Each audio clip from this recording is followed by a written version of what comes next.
10 fatos sobre Moisés que muita gente desconhece. Número 1. Moisés pediu a Deus que apagasse seu nome do livro da vida. O que aconteceu para que Moisés fizesse esta declaração e o que podemos aprender com isso? Aconteceu ao mesmo tempo que a adoração do bezerro de ouro. A parábola do bezerro de ouro ilumina a natureza humana e a tendência dos indivíduos a se afastarem de seu compromisso com Deus. É irônico que enquanto Moisés estava no Monte Sinai, recebendo os 10 mandamentos de Deus, os israelitas estavam quebrando o primeiro mandamento, que diz que não terás outros deuses diante de mim. Os israelitas, impacientes com Moisés no Monte Sinai, decidiram criar um novo Deus para adorar. Para isso, fundiram suas joias de ouro e construíram um bezerro de ouro com elas. A impaciência do povo os levou a procurar Arão e deram a ele a responsabilidade de servir como seu guardião espiritual no lugar de Moisés. Arão obedeceu e transformou seus brincos de ouro em um bezerro dourado esculpido, o que estava especificamente proibido. Então começaram a se entregar ao libertinagem, adorando ao ídolo e participando em comportamentos imorais como comer, beber e jogar. Então o Senhor disse a Moisés: desça imediatamente, porque seu povo que você tirou da terra do Egito se corrompeu. Eles se desviaram rapidamente do caminho que eu lhes ordenei. Fizeram um bezerro fundido e o adoraram e sacrificaram a ele. E disseram: este é o seu Deus, ó Israel, que te tirou da terra do Egito. Êxodo capítulo 32, versículos 7 e 8. A descida de Moisés da montanha com as 2 tábuas do testemunho o encontrou com Josué no caminho e chegou ao povo, enquanto celebravam sua festa idólatra e sensual. Em um arrebatamento de justa ira, quebrou as tábuas da lei, como testemunho do que o povo já havia feito. Êxodo capítulo 32, versículos 31 a 34.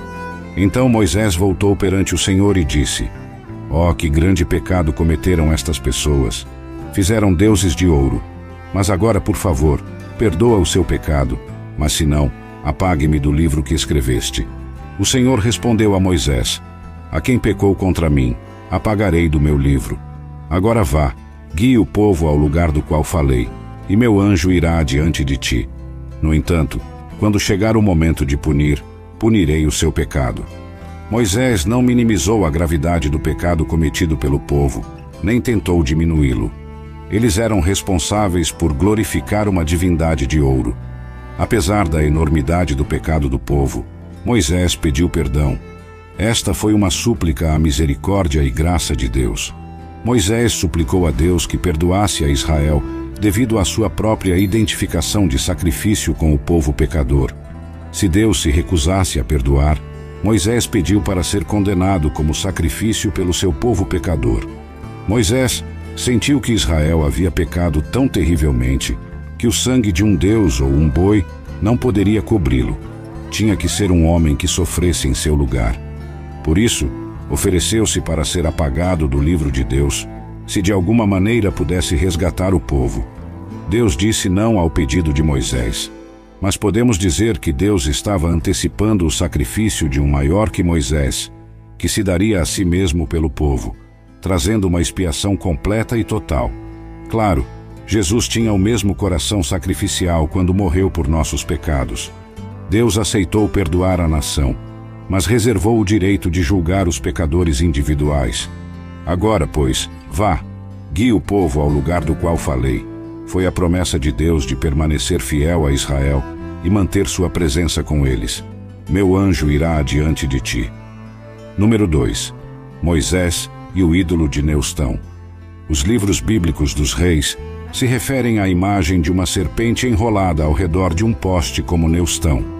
A imagem é descrita no livro de Números, depois que foram libertados do Egito. O povo começou a reclamar a Deus sobre as condições de suas vidas, e como resposta direta, Deus dispersou entre eles serpentes ardentes. Muitos do povo acabaram morrendo, e muitos mais estavam morrendo. Em resposta à oração de Moisés, Deus ordenou que se erguesse uma serpente de bronze em um poste e prometeu que qualquer um que olhasse para a serpente de bronze seria curado da mordida de serpente que havia recebido. Os israelitas começaram a adorar a serpente ardente que Moisés havia feito de bronze em algum momento entre Moisés e Ezequias.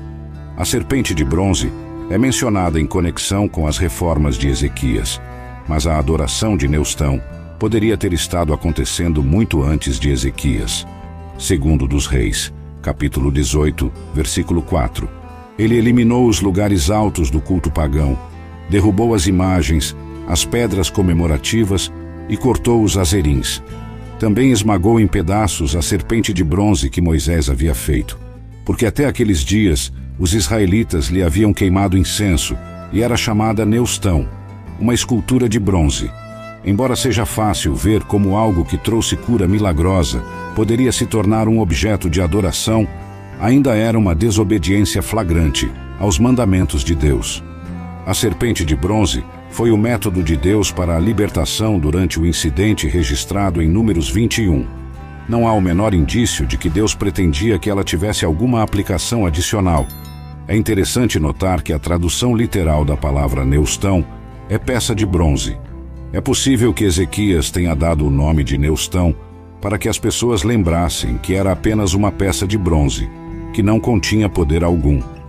Mesmo na situação descrita em Números 21, foi Deus quem trouxe a cura, não Neustão. Uma lição poderosa para todos nós que devemos aprender com Neustão é que até as coisas boas e as pessoas boas têm o potencial de se tornarem ídolos em nossas vidas. Toda a nossa adoração, louvor e agradecimento devem ser dirigidos unicamente a Deus. Nada mais, independentemente de sua incrível história, é digno. Número 3. Por que Deus ia matar Moisés em Êxodo?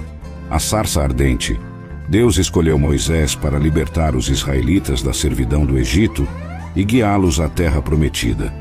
Moisés também é conhecido como o doador da lei e o mediador dos antigos pactos. O encontro com Deus na sarça ardente, onde Deus convidou Moisés a ser o salvador de seu povo, foi um evento chave na vida de Moisés. O Senhor prometeu a Moisés que libertaria seu povo do Egito e os levaria a uma terra de abundância, ou seja, Canaã. 40 anos após fugir para Midian, Moisés voltou ao Egito por ordem de Deus. Foi com sua esposa e filhos, Zípora, Gersom e Eliezer. Mas antes que Moisés pudesse entregar a mensagem, teve que aprender a obediência por si mesmo. Ele falhou em circuncidar seu próprio filho, Gersom ou Eleazar, possivelmente devido à oposição de Zípora. Êxodo capítulo 4, versículos 24 a 26. Mas aconteceu que no acampamento noturno no caminho, o Senhor encontrou Moisés e procurou colocá-lo à morte. Então Zípora pegou um pedernal e cortou o prepúcio de seu filho e o lançou aos pés de Moisés, dizendo: "Certamente és um esposo de sangue para mim." Então ele o deixou. Naquele momento disse: "Um esposo de sangue por causa da circuncisão." Moisés estava prestes a ser extinto por Deus devido à sua má conduta. A natureza da transgressão de Moisés não é claramente revelada em Êxodo capítulo 4, versículos 24 a 26, mas as circunstâncias ao redor oferecem pistas significativas. O rito sagrado da circuncisão, que simbolizava o pacto do Todo-Poderoso com seu povo escolhido, parece ter sido negligenciado por Moisés. Isso pode ter sido devido à pressão de sua tribo adotiva midianita, Zípora, que obviamente achava desagradável a circuncisão. Também pode tê-lo convencido a não circuncidar seu filho. Isso explicaria sua raiva. Ela acreditava que ao derramar o sangue de seu filho, havia salvo a vida de seu marido. Moisés havia desobedecido o mandamento de Deus. No entanto, Deus está agora dizendo a Moisés: "Eu não uso a todos, uso aqueles que são santos e retos." Você e eu sabemos que não somos santos e retos em nós mesmos, que somos justos apenas através de Cristo. Mas isso não significa que continuemos pecando para que a graça abunde. Moisés ia voltar e representar a Deus, mas ainda não havia feito o que um representante justo de Deus faria, mesmo com seus próprios filhos. Então Deus procurou matar a Moisés. Deus é muito severo em seus julgamentos, porque está deixando claro que ele não é um Deus com quem se brinque. Portanto, como Moisés ia ser o libertador, Ele tinha que trabalhar em áreas de sua própria vida que estavam desalinhadas, porque Deus é santo. Este nível de julgamento também se aplica aos israelitas. Deus nos mostra que não vai usar um povo injusto para julgar a outros. Moisés era inadequado para servir como líder espiritual, devido ao seu pecado não resolvido, e o problema tinha que ser remediado antes que ele pudesse realizar adequadamente sua tarefa. Assim que Zípora completou a tarefa, o Senhor o deixou ir. Em resumo, Deus estava planejando matar a Moisés, já que ele ia ensinar a lei de Deus aos israelitas, mas ele mesmo estava quebrando. Número 4. Moisés não foi permitido entrar na terra prometida. Às vezes, o castigo não parece se ajustar ao crime. À primeira vista, que Moisés golpeasse uma rocha no deserto por frustração com os israelitas não parece ser uma razão justa para que fosse impedido de ver a terra prometida. Afinal, ele havia visto as 10 pragas, liderou Israel para fora do Egito e através do Mar Vermelho, entregou os 10 mandamentos do Monte Sinai e venceu muitas das batalhas de Israel. Então, por que Deus permitiria que um único golpe de rocha em Meribá o impedisse de entrar na terra que Deus havia prometido a Israel? Os israelitas reclamaram a Moisés pela falta de água. Eles também testaram o Senhor. Então Moisés clamou ao Senhor pedindo ajuda, dizendo: "O que farei com este povo? Eles estão quase prontos para me apedrejar." Então o Senhor disse a Moisés: "Passe à frente do povo e leve consigo alguns dos anciãos de Israel, e leve em sua mão a vara com a qual você golpeou o Nilo, e vá. Eis que estarei diante de você ali na rocha em Horebe, e você golpeará a rocha, e dela sairá água, para que o povo beba." E Moisés fez assim à vista dos anciãos de Israel. Êxodo capítulo 17, versículos 4 a 6. Água fluiu das rochas, proporcionando uma bebida para os israelitas. Em essência, os israelitas se aproximaram de Moisés com um problema. Moisés subiu a Deus, Deus deu instruções específicas a Moisés, e ao segui-las, a água começou a fluir. Considere o que acontece na segunda Meribá, quando Moisés se frustra e desobedece a Deus. Números 20 contém o segundo milagre. Os israelitas chegaram ao deserto de Zim, perto de Cádiz. Os israelitas reclamaram novamente a Moisés pela falta de água. Números capítulo 20, versículos 1 a 13. O segundo milagre. Então os israelitas, toda a congregação, chegaram ao deserto de Zim no primeiro mês, no 40º ano após sair do Egito, e o povo vivia em Cádiz. Lá morreu Míriam e foi sepultada. Agora não havia água para a congregação, e se reuniram contra Moisés e Arão. O povo contendia com Moisés e disse: "Quem dera tivéssemos perecido quando nossos irmãos pereceram diante do Senhor.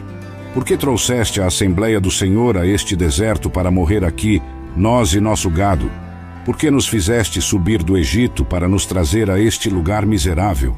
Não é um lugar de grãos, figos, videiras ou romãs, e não há água para beber." Então Moisés e Arão foram da presença da Assembleia à entrada do tabernáculo de reunião, e caíram sobre seus rostos em oração. Então a glória e a brilhantez do Senhor lhes apareceu. E o Senhor falou a Moisés dizendo: "Pegue a vara, e você e seu irmão Arão reúnam a congregação e falem a rocha diante deles, para que dê sua água. Desta maneira, tirará água para eles da rocha, e dará de beber à congregação e ao seu gado." Assim Moisés pegou a vara de diante do Senhor, como ele lhe havia ordenado. E Moisés e Arão reuniram a assembleia diante da rocha, e Moisés lhes disse: "Ouçam agora, rebeldes, devemos tirar água desta rocha para vocês?" Então Moisés levantou sua mão com ira, e com sua vara golpeou a rocha 2 vezes, em vez de falar com ela como o Senhor havia ordenado. E a água brotou abundantemente, e a congregação e seu gado beberam. Mas o Senhor disse a Moisés e Arão: "Porque vocês não creram em mim, para me santificar aos olhos dos filhos de Israel, portanto, vocês não levarão esta assembleia à terra que lhes dei." Estas são as águas de Meribá, onde os filhos de Israel contendiam com o Senhor, e ele se mostrou santo entre eles. Moisés se cansou do povo de Deus. Deus simplesmente o deixou passar. Eles o desafiaram a Deus e desafiaram a administração de Moisés em todo momento. À primeira vista, parece que Deus está punindo severamente Moisés. Afinal, Moisés havia seguido fielmente as instruções de Deus até este ponto. Deus não poderia simplesmente deixá-lo passar? Ele foi longe demais? Primeiro, devemos entender que o primeiro golpe na rocha prefigurava Cristo. 1 Coríntios, capítulo 10, versículos 1 a 5. Pois não quero que ignoreis, irmãos, que nossos pais estiveram todos sob a nuvem, e todos passaram pelo mar, e todos foram batizados em Moisés na nuvem e no mar, e todos comeram o mesmo alimento espiritual, e todos beberam a mesma bebida espiritual, pois bebiam de uma rocha espiritual que os seguia, e a rocha era Cristo. Contudo, Deus não se agradou da maioria deles, pois foram espalhados no deserto. Moisés obedeceu a Deus ao golpear a rocha em Êxodo 17, mas Moisés desobedeceu a Deus ao golpear a rocha, em vez de falar com ela em Números 20. O incidente em Números 20 foi o segundo golpe de Moisés na rocha, sendo o primeiro em Êxodo 17. Como resultado, ensinamos que Moisés foi punido por golpear a rocha 2 vezes, em vez de golpeá-la 2 vezes em Números 20. Segundo 1 Coríntios, Deus pretendia que a rocha no deserto fosse uma representação de seu Filho Jesus Cristo. Em Êxodo 17, o Senhor disse a Moisés para golpear a rocha, para estabelecer uma imagem de Cristo como nosso Redentor. Cristo é nossa rocha e pedra angular, que foi golpeada por nosso bem, e trará correntes de água viva, conforme afirmado repetidamente nos Salmos e Isaías. Além disso, o livro de Hebreus afirma que Cristo morreu uma vez por todas, e que não é necessário mais expiação pelos pecados. Assim, na cena do Êxodo 17, o Senhor pretendia que Moisés golpeasse a rocha no deserto apenas uma vez, simbolizando que Jesus seria sacrificado apenas uma vez para nos trazer salvação. Mais tarde, em Números 20, o Senhor instruiu Moisés a falar apenas com a rocha, para que a imagem criada em Êxodo 17 fosse preservada. Quando Moisés escolheu golpear a rocha uma segunda vez, estragou a imagem do Êxodo 17. Teríamos ficado perplexos com a imagem distorcida se Deus não tivesse corrigido o erro de Moisés, concluindo que Cristo, a rocha, tinha que ser sacrificado repetidamente por nossa salvação. Como resultado, Deus puniu Moisés para garantir que entendêssemos corretamente a imagem da rocha, impedindo Moisés de entrar na terra prometida. Durante o processo, o Senhor criou uma nova imagem para ajudar as pessoas a compreenderem corretamente a salvação. Ao negar a Moisés a entrada na terra prometida, o Senhor demonstrou que não podemos entrar na salvação, ou seja, a terra prometida, através das obras da lei, ou seja, Moisés, mas somente através da obra de Jesus, ou seja, por Josué, cujo nome é Yeshua ou Jesus. Quando Deus instruiu que falasse com a rocha para obter água para a nação, ele a golpeou em um ato de ira. Ele reagiu com raiva, em vez de com compostura, e como resultado, foi proibido de entrar na terra prometida. Número 5. Os magos que Moisés enfrentou. Os magos Janes e Jambres. A narrativa dos magos do faraó encontra-se em Êxodo 7 e 8. Quando Moisés e Arão confrontaram o faraó no Egito e exigiram que libertasse o povo de Deus da escravidão, eles, para validar sua mensagem, Moisés e Arão realizaram milagres. Moisés ocupou um lugar especial na história, devido ao extraordinário número e variedade de proezas milagrosas que lhe foram atribuídas, como está escrito. Todo aquele poder poderoso e todo o grande terror que Moisés realizou. Aprendemos que Moisés foi incomparável no poder e autoridade com os quais liderou o povo de Israel. Diz-nos que não surgiu outro profeta como Moisés em Israel desde esse tempo. No entanto, houve grandes governantes de Israel, bem como líderes, profetas e sacerdotes, mas antes da chegada de Jesus Cristo, conhecido como o Messias, nunca houve outro homem que ocupasse todos esses cargos de maneira tão gloriosa como Moisés fez. Mesmo com os milagres de Moisés, enfrentou a oposição de Janes e Jambres. Deus deu a Moisés e Arão a instrução de mostrar a Faraó um sinal em seu primeiro encontro com o rei, lançando a vara de Arão ao chão. Deus sabia que o faraó exigiria um sinal. Depois que Arão fez isso, a vara em sua mão transformou-se em uma serpente. O faraó rapidamente chamou seus magos, cada um dos quais conseguiu transformar sua própria vara em serpentes. A serpente de Arão devorou as serpentes que os magos usaram, o que deveria ter sido interpretado como um aviso sinistro para a corte do faraó. A serpente de Arão. Êxodo, capítulo 7, versículos 8 a 13. Agora o Senhor disse a Moisés e Arão: quando o faraó lhes disser, realizem um milagre para provar sua autoridade, então diga a Arão: pegue sua vara e lance-a diante de Faraó, para que se transforme em serpente. Assim Moisés e Arão foram a Faraó e fizeram exatamente como o Senhor havia ordenado. Arão lançou sua vara diante de Faraó e seus servos, e ela se transformou em serpente. Então Faraó chamou os homens sábios, habilidosos em magia e adivinhação, e os feiticeiros, habilidosos em bruxaria, e também esses magos, sacerdotes adivinhos do Egito, fizeram o mesmo com suas artes secretas e encantamentos, pois cada homem lançou sua vara, e elas se transformaram em serpentes. Mas a vara de Arão devorou suas varas. No entanto, o coração de Faraó endureceu-se, e ele não os ouviu, como o Senhor havia dito. Os magos do Faraó tiveram sucesso em realizar milagres mais 2 vezes, igualando os sinais que Moisés e Arão lhes haviam mostrado. A primeira praga que Moisés invocou sobre os egípcios foi uma praga de sangue. Os magos também conseguiram transformar a água em sangue, como Moisés havia feito com o rio Nilo. Êxodo capítulo 7, versículos 19 a 22. Praga de sangue. Então o Senhor disse a Moisés: diga a Arão: pegue sua vara e estenda sua mão sobre as águas do Egito, sobre seus rios, sobre seus córregos, sobre seus tanques e sobre todos os seus depósitos de água, para que se transformem em sangue. E haverá sangue por toda a terra do Egito, tanto em recipientes de madeira, quanto em recipientes de pedra. Assim Moisés e Arão fizeram exatamente como o Senhor havia ordenado, e ele levantou a vara e golpeou a água que estava no Nilo à vista de Faraó e à vista de seus servos, e toda a água que estava no Nilo se transformou em sangue. Então os peixes que estavam no Nilo morreram, e o Nilo fedia, de modo que os egípcios não podiam beber água do Nilo. E o sangue estava por toda a terra do Egito. Mas os sacerdotes adivinhos do Egito fizeram o mesmo com suas artes secretas, e o coração de Faraó endureceu-se, e ele não os ouviu, como o Senhor havia dito. Isso é uma grande insensatez por parte dos magos. As pragas eram uma maldição de Deus. Em vez de tentar reverter a maldição, decidiram transformar mais água em sangue.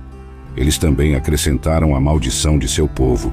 Tal é o caminho das artes das trevas. Seu objetivo não era aliviar os problemas do povo do Egito. O maligno estava tentando mostrar significado, em vez de ajudar aqueles que estavam sob ele. Era uma forma distorcida de pensar, e infelizmente não fizeram nada para ajudar seu povo. A segunda praga que caiu sobre o povo egípcio foi uma praga de rãs, e os magos aumentaram o problema ao conjurar suas próprias rãs, em vez de encontrar uma solução. Isso piorou ainda mais a situação. No entanto, após isso, a autoridade dos magos cessou, pois eles não conseguiram reproduzir mais pragas e admitiram que estavam presenciando o dedo de Deus nos sinais de Moisés. Sinais. Êxodo capítulo 8, versículo 19. Então os magos disseram ao Faraó: isto é o dedo sobrenatural de Deus. Mas o coração de Faraó endureceu-se, e ele não os ouviu, como o Senhor havia dito. Satanás havia dado aos magos do Faraó o poder de duplicar algumas das sinais que Deus realizou através de Moisés e Arão. Então, como os magos egípcios conseguiram realizar essas incríveis façanhas em primeiro lugar? Embora não tão poderoso quanto Deus, Satanás, que foi um dos anjos mais elevados de Deus, pode enganar, emular milagres e até prever o futuro com certo grau de precisão. A força de Deus finalmente triunfou sobre os planos dos feiticeiros egípcios. Eles não tiveram sucesso em convocar piolhos. A força de Deus é suficientemente vasta para superar facilmente a força de Satanás. A capacidade de realizar milagres pelo poder das trevas e a disposição de recebê-los como autênticos caracterizarão os últimos tempos. Assim como o poder de Janes e Jambres teve limites, assim também a autoridade de Satanás, mesmo nos últimos dias. Deus continua no controle. A esperança triunfante em Jesus. Milagres podem ser usados para demonstrar que algo é sobrenatural, mas não podem ser usados para provar que algo é verdadeiro. Esses magos egípcios eram homens inteligentes e eruditos. No entanto, Paulo observou que eles não tinham a sabedoria que vem de Deus. Alguns de nós nos maravilhamos com qualquer poder espiritual real, sem considerar cuidadosamente que esse poder real pode ter uma fonte sinistra em vez de divina. E mesmo se um novo poder parecesse ter as respostas que estamos procurando, não devemos nos deixar seduzir por ele, porque as forças demoníacas podem vir disfarçadas como anjos de luz. Número 6. O único homem que Deus enterrou. Deus escolheu reter tal informação de nós com relação aos eventos que levaram ao falecimento de Moisés. Moisés subiu às alturas do Monte Nebo, enquanto Israel acampava nas planícies de Moabe. De lá, teve uma visão clara de toda a terra prometida, até a costa do Mar Ocidental. Deuteronômio, capítulo 34, versículos 1 a 3. Deuteronômio. Agora Moisés subiu das planícies de Moabe ao Monte Nebo, ao topo de Pisga, que está em frente a Jericó. E o Senhor lhe mostrou toda a terra, de Gileade até Dan, e todo Naftali, e a terra de Efraim e Manassés, e toda a terra de Judá até o Mar Ocidental, o Mar Mediterrâneo, e o Neguebe, e a planície, o Vale de Jericó, a cidade das palmeiras, até Zoar. Que título tão honroso! Moisés se destaca como o servo de Jeová. Ele exemplificou isso ao longo de sua vida, trabalhando arduamente em tudo o que fez, porque esperava em Deus para suas instruções, como um servo espera por seu mestre, e se esforçou para se conduzir de acordo com o padrão que lhe foi apresentado no Monte Santo. Como servo, Moisés estava dedicado a Deus. Você não o vê sobrecarregando nem ignorando seu ofício. Sua consideração pelo nome do Senhor era profunda. Sua lealdade à causa do Senhor era inquebrantável, e sua fé na palavra do Senhor era firme. Mas servo de Deus como era Moisés, ele deveria morrer. É o destino que espera a maioria dos homens. Apenas 2 pessoas podem deixar este mundo e entrar nas moradas da glória, sem ter que cruzar o rio da morte. Moisés não é um dos 2. No final da vida de Moisés, Deus lhe deu um vislumbre da terra pela qual ele havia deixado o Egito.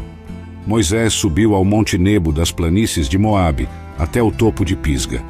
Há um Pisga onde também devemos passar e ser reunidos com nossos pais, que possamos subir a ele tão dispostos quanto Moisés, o servo de Deus. A maneira da morte de Moisés é extremamente notável. As circunstâncias que cercaram o falecimento de Moisés são bastante extraordinárias. O Monte Pisga tem uma elevação de cume de 4.500 pés, quase 1 milha. Não há muitos homens de 120 anos que possam escalar uma montanha de quase 1 milha de altura e viver para contar. No entanto, Moisés conseguiu. Ele conseguiu escalando à mão. Não havia um caminho largo o suficiente para Moisés, e ele não precisava de um de qualquer maneira. Se você se perguntar em que condição ele estava, essa façanha lhe dirá. Aqui estava Moisés, quase 1 século e 1/4 de idade, subindo ao topo de um pico de 4.500 pés de altura e se divertindo muito lá em cima. Moisés não está cheio de autopiedade. A cena extraordinária do homem de Deus parado sozinho no topo da montanha, com uma visão de Canaã estendida abaixo dele. Ele não foi pego de surpresa. Sua morte foi prevista há muito tempo. Moisés sabia há algum tempo antes de que ele deveria morrer, sem pisar em Canaã.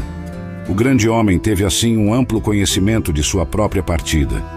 Devo acrescentar que, embora a morte de Moisés demonstre a sabedoria amorosa de Deus, a forma como ele morreu demonstra amplamente a graça de Deus. Depois que Moisés foi assegurado de que morreria, nunca houve uma reclamação, ou mesmo uma oração contra. Sua morte foi o auge de sua vida. Ele percebeu que havia alcançado seu propósito.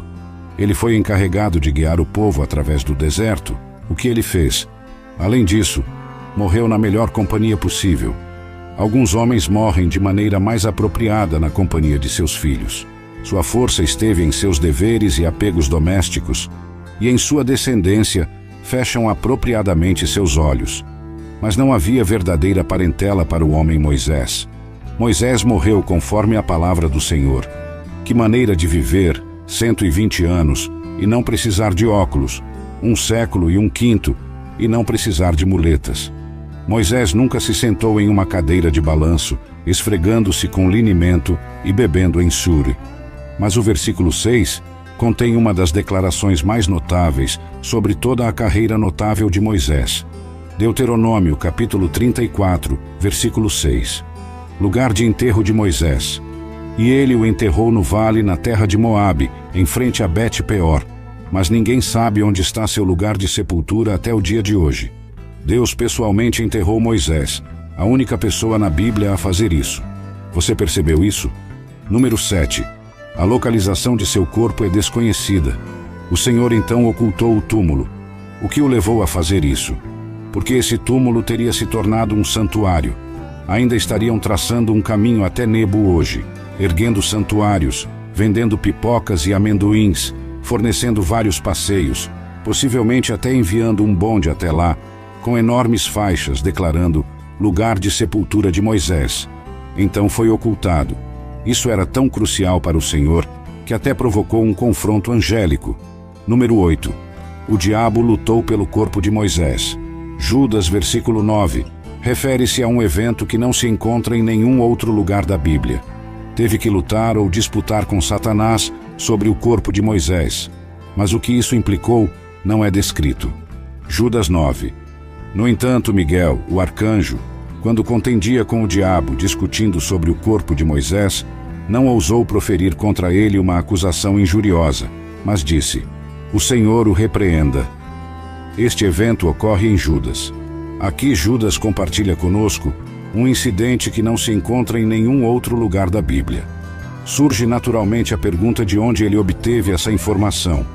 Alguns dizem que a informação foi transmitida por tradição. Isso pode ser verdadeiro ou não.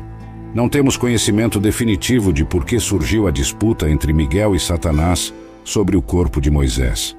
Não é improvável que Satanás quisesse conhecer o lugar para construir ali um santuário. Miguel recusou-se a emitir um julgamento presunçoso, simplesmente anunciou a repreensão do Senhor.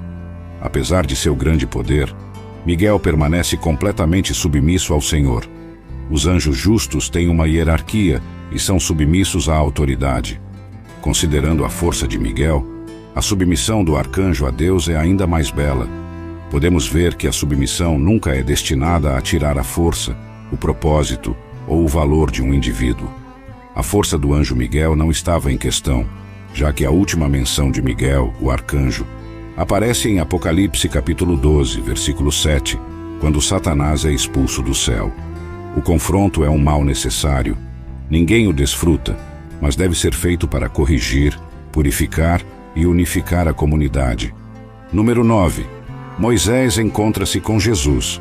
A transfiguração de Jesus é mencionada em cada um dos livros do Evangelho como um evento importante na vida de Jesus e uma prova de sua divindade. Jesus leva apenas 3 de seus seguidores, Pedro, Tiago e João, a uma montanha alta, após realizar uma série de milagres e prever sua própria morte. Esta é a cena da transfiguração, na qual sua aparência se transforma radiante. Mateus capítulo 17, versículo 2. E foi transfigurado diante deles, e seu rosto resplandeceu como o sol, e suas vestes tornaram-se brancas como a luz. Essa glória transmite a presença real, pois em sua pessoa, o reino de Deus está com seu povo. O círculo íntimo de discípulos testemunha uma revelação profunda da identidade de Jesus, bem como de sua missão. Durante esta transfiguração, 2 das figuras mais importantes do Antigo Testamento, Moisés e Elias, aparecem. Sua entrada simboliza a lei e os profetas dando testemunho de Jesus, o Messias, que cumpre o Antigo Testamento. Os judeus veem Moisés como um de seus maiores líderes, mas Jesus é ainda maior. Moisés é aquele a quem Deus usou para dar a lei, e Elias é quem conecta a profecia carismática anterior dos dias de Samuel com os profetas posteriores que escreveram. Moisés também é considerado como o profeta modelo, e Elias como o precursor do Messias. Malaquias capítulo 4, versículos 4 a 6, menciona tanto a entrega da lei através do servo de Deus Moisés, quanto o envio do profeta Elias antes do iminente dia do Senhor. Sua presença na montanha com Jesus demonstra a majestade de Jesus como o único que será chamado Filho de Deus, que os transcende a ambos. A nuvem da presença de Deus apareceu a Moisés no Monte Sinai. Sua brilhante Shequiná encheu o tabernáculo. A nuvem da presença de Deus guiou os israelitas no deserto, e a nuvem da glória do Senhor encheu o templo de Salomão. Jesus cumpriu tanto a lei quanto os profetas, como evidenciado por sua superioridade sobre Moisés e Elias, cujas revelações finalmente apontam para Jesus. Porque Jesus é o Filho encarnado de Deus, o profeta definitivo que cumpre a profecia de Moisés, os discípulos devem ouvi-lo para compreender sua missão messiânica. Quando os discípulos olham para cima, só veem Jesus. Sua atenção agora está unicamente em Jesus, como Moisés e Elias teriam preferido, porque seu significado último estava em preparar o caminho para o Messias, o Filho de Deus, e seu propósito redentor. Embora os discípulos tenham tido a revelação mais explícita da identidade de Jesus, ainda não compreendem completamente o que testemunharam. Número 10. Moisés vê a Deus. Moisés pediu a presença de Deus para guiar seu povo a Canaã. Êxodo capítulo 33, versículos 12 a 17. Moisés disse ao Senhor: Olha, tu me dizes que leve este povo, mas não me deixaste saber quem enviarás comigo. No entanto, disseste: Conheço-te pelo teu nome, e também achaste graça aos meus olhos. Agora, pois, se encontrei graça aos teus olhos, peço-te que me ensines os teus caminhos para que te conheça, e ache graça aos teus olhos. Considera também que esta nação é o teu povo. E o Senhor disse: Minha presença irá contigo, e te darei descanso. E Moisés lhe disse: Se a tua presença não for conosco, não nos faças subir daqui. Pois como se saberá que achei graça aos teus olhos, eu e o teu povo? Não é no fato de que tu vais conosco, de modo que nós, o teu povo e eu, seremos distinguidos de todos os povos que estão sobre a face da terra? O desejo de Moisés pela presença de Deus. E o Senhor disse a Moisés: Farei também isso que disseste, pois achaste graça aos meus olhos, e eu te conheço pelo teu nome. Aqui vemos Moisés e Deus conversando aberta e honestamente, como se fossem amigos. Deus havia prometido enviar um anjo para acompanhar os israelitas, mas isso não satisfez Moisés. Quem era exatamente esse anjo? Moisés estava interessado. Moisés desejava que a presença de Deus acompanhasse os israelitas, não apenas um anjo. Moisés também pediu a Deus que lhe ensinasse seus caminhos, o que Deus concedeu em Êxodo capítulo 34, versículos 5 a 7. E o Senhor desceu na nuvem e esteve lá com ele, e proclamou o nome do Senhor. E o Senhor passou diante dele e proclamou: o Senhor Deus, misericordioso e compassivo, tardio para a ira, e abundante em bondade e verdade, que guarda misericórdia para milhares, que perdoa a iniquidade, a transgressão e o pecado, e que de maneira alguma terá por inocente o culpado, que visita a iniquidade dos pais sobre os filhos e sobre os filhos dos filhos, até a terceira e quarta geração. Moisés encontrou Deus em uma sarça ardente, testemunhou como Deus humilhou o faraó e os egípcios, viu Deus dividir o mar e prover água de uma rocha, e passou 40 dias e 40 noites no Monte Sinai com Deus. Moisés havia testemunhado os sinais e maravilhas de Deus. Agora desejava encontrar Deus mesmo. Desejava ter um relacionamento pessoal com Deus, mais desejável do que todas as suas obras e bênçãos combinadas. Conhecer pessoalmente a Deus é a maior bênção que qualquer ser humano pode receber. João capítulo 17, versículo 3. João 17, 3. E esta é a vida eterna, que te conheçam a ti, o único Deus verdadeiro, e a Jesus Cristo, a quem enviaste. Deus respondeu graciosamente ao desejo de Moisés de saber quem iria com ele, dizendo: minha presença irá contigo. O tu é singular em hebraico. O Senhor conhecia Moisés, e Moisés havia achado favor aos seus olhos. Moisés, por outro lado, não estava satisfeito com seu relacionamento. Desejava mais de Deus. Embora tivesse testemunhado a sarça ardente, a abertura do Mar Vermelho, visto água brotar da rocha e comido maná do céu, tudo isso era notícia velha para ele.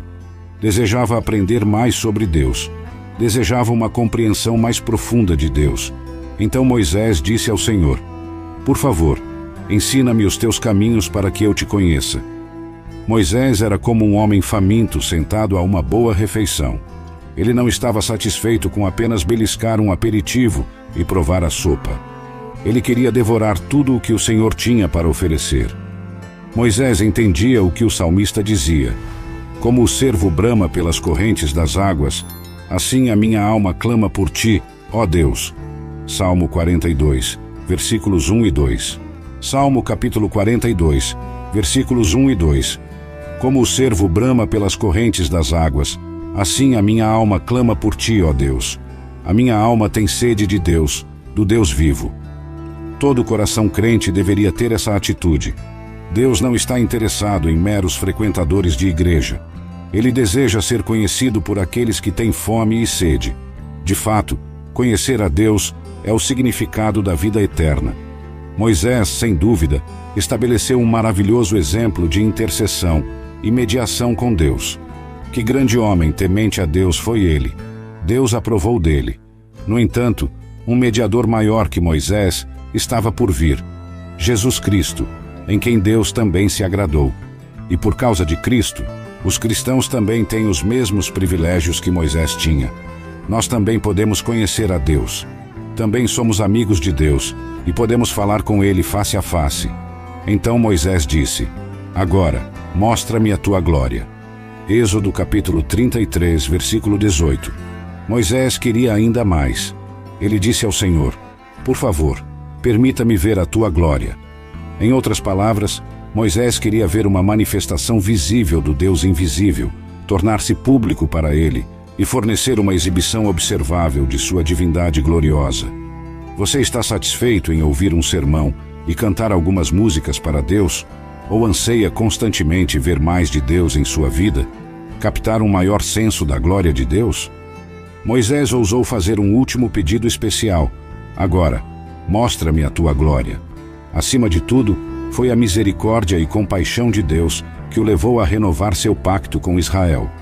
Deus então explicou como demonstraria sua bondade e glória a Moisés sem matá-lo.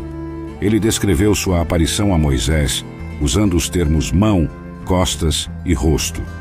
1 Timóteo capítulo 6, versículos 15 a 16. Que Deus trará em seu tempo. Deus, o bendito e único soberano, o Rei dos reis e Senhor dos senhores, quem só tem imortalidade, que habita em luz inacessível, a quem nenhum dos homens viu nem pode ver. A ele seja honra e domínio eterno. Amém. A promessa de Deus de mostrar a Moisés sua bondade, sua glória, foi cumprida pouco depois, como descrito em Êxodo capítulo 34, versículos 5 a 7. Êxodo capítulo 33, versículos 19 a 20. E o Senhor disse: farei passar toda a minha bondade diante de ti, e proclamarei o nome do Senhor diante de ti. E terei misericórdia de quem tiver misericórdia, e terei compaixão de quem tiver compaixão. Mas disse: não poderás ver o meu rosto, pois não me verá homem, e viverá. O pedido de Moisés foi graciosamente concedido pelo Senhor. Ele prometeu mostrar a Moisés um vislumbre de sua glória. Deus demonstraria sua bondade a Moisés enquanto proclamava seu próprio nome, o Senhor. Embora lhe fosse concedido esse encontro extraordinário, Moisés seria incapaz de ver o rosto de Deus, pois os humanos não podem ver seu rosto e viver. Êxodo capítulo 33, versículos 21 a 23. E o Senhor disse: eis aqui um lugar junto a mim, e tu estarás sobre a rocha. E quando passar a minha glória, te porei numa fenda da rocha, e te cobrirei com a minha mão até que eu tenha passado. Depois tirarei a minha mão, e verás as minhas costas, mas o meu rosto não se verá. Enquanto Moisés estava de pé sobre uma rocha, passaria a glória de Deus. Deus lhe disse: Te colocarei na fenda da rocha e te cobrirei com minha mão até que eu tenha passado. Depois retirarei minha mão e verás minhas costas. Em outras palavras, o Senhor limitava a exposição de Moisés à sua glória por seu próprio bem-estar. Ele não poderia ser submetido a mais do que um vislumbre da glória de Deus pelas costas. Apesar disso, seu rosto brilharia literalmente com a maravilha do encontro e a santidade de falar com o Senhor, como resultado até mesmo desta exposição limitada. Claro, já que Deus é espírito, ele não tem corpo e, portanto, não tem costas, assim como não tem braço. Ninguém jamais viu a Deus em toda a sua glória, mas o Filho de Deus o revelou. De fato, Jesus disse a seus discípulos: Quem me viu, viu o Pai, em João capítulo 14, versículo 9. Até então, continuamos caminhando pela fé com Deus.